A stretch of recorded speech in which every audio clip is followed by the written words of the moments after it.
Hey everybody, it's Seth from Brothers of the Brick coming back at you with another video. This time we got one of our baseplate builds, but we're doing something a little bit different. This time, instead of doing a long video with a time-lapse montage, I'm going to do a little bit of a talk through and walk through the MOC to, explain to you my building techniques and whatnot, instead of just kind of showing you. I noticed that those lengthier videos weren't getting as much click rates all the way through in impressions, so hopefully something like this will change people's minds to maybe click and stay a little longer.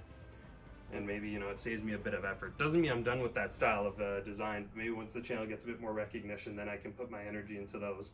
But with that said, let's get into the MOC here. I got a Battle 1 of Geonosis. This is immediately after the movie of Episode 2, where the Jedi are stuck in the Geonosis arena, and they are saved by the clone troopers and the gunships. I have a custom, aka AliExpress, Roaring Korob, and he looks quite nice for AliExpress. His lightsaber's nice, beautiful green, love it. And it's better than paying 25 bucks when you pay like 25 cents for them. So that's why I like that. He's leading a group of 2008 Phase 1 clone troopers. I don't have a lot of like actual movie accurate clone troopers, but I have a bunch of 2008 guys. That's when I collected Lego, so we're gonna use them. From the cave, they also have a couple of Geonosians, or should I just say one zombie Geonosian that is grabbing this poor clone and pulling him in. Had it not been for this guy right here is holding on to him, putting shots into this guy, I think he would be gone, because his gun's on the ground too. We have our Sharpied era, but I did mine with model paint from back in the day. Early rendition Clone Trooper Commando. He could be a custom Commander Bly, I don't know. I just wanted something cool at the time, and this was the yellow model paint I had, so I thought I'd use it and give him like a dirty look. This Clone Trooper is being shot by a super battle droid, a B2, or not B1, B2. We have an explosion that's also decimating this poor guy, and the red laser beam that's coming in through all the fire and flame there. I just have them attached to all their little they have like little pieces, little nubs on the ends. You can see on the bottom of this guy right there. That guy's got a little nub. You just attach them onto the corners of each of the flames, and you can get, if I can get the camera to work, you can see where they're clicked in. Anyways, that explosion is coming from none other than this spider droid right here that just got destroyed on this rock by, if you saw our unboxing video, this is the Scarif Trooper that's meant to, or Scarif Trooper colored Geonosian Flame Trooper. So I'm using him as a early rendition of maybe experimental commando armor. So he's got the commando gun, and he's doing a cool like sliding flip around this guy and shooting it, because he came from down around the mountain there. Even this clone trooper's looking up at it like, oh my god, did anybody see that?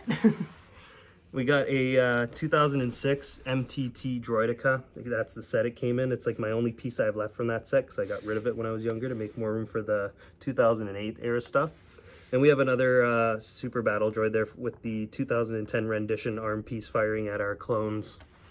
It's a cool MOC. Not my, not the biggest or let alone the best compared to like Umbara, which was a gray base plate, or my regular green size. You'll notice that this one's a little bit smaller. That's because of the design choice and the fact that I lacked in brown pieces. So what I did was I took a half-size green base plate, half size, a 1/3 size green base plate, and I attached them together using tan tile pieces, large tile. Once I was able to attach them all together and secure it, I was able to lay the brown pieces on top. This makes the MOC a bit more bolstered and heavy, and that creates a bit more of an in-depth feel too for it. I don't know, maybe poor choice of words there, but it allows me to create the more structural feel for giving it the depth. I don't have a lot of brown pieces either, so this actually is the max amount. I wouldn't be able to cover this whole corner and create the detail I did on the mountain and whatnot. Looking in here, it's just one of those crystal pieces that I use for him to have his explosion, and I kind of just have all the parts angled outwards and down so that it just looks like he's getting destroyed like that. Looking at the cave here, we have some slant pieces here, and I'll give you a back shot. The cave is hollow, and I'm using these what would be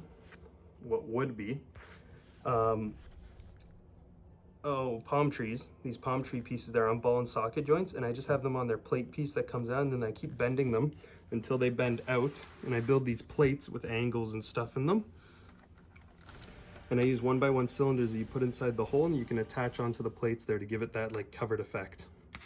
And then this one was really good because I use other cheese slopes and reverse methods with pieces to give it as much of like a front-on look of being a complete cave. Oh, that broke right in my hand. So that's the same sort of thing in design. And even with that, this piece was just laying here like that, just because, again, I didn't have enough pieces for design, but I wanted it to still look kind of neat and uniform. Yeah, with that said, guys, I hope you enjoyed this video, though.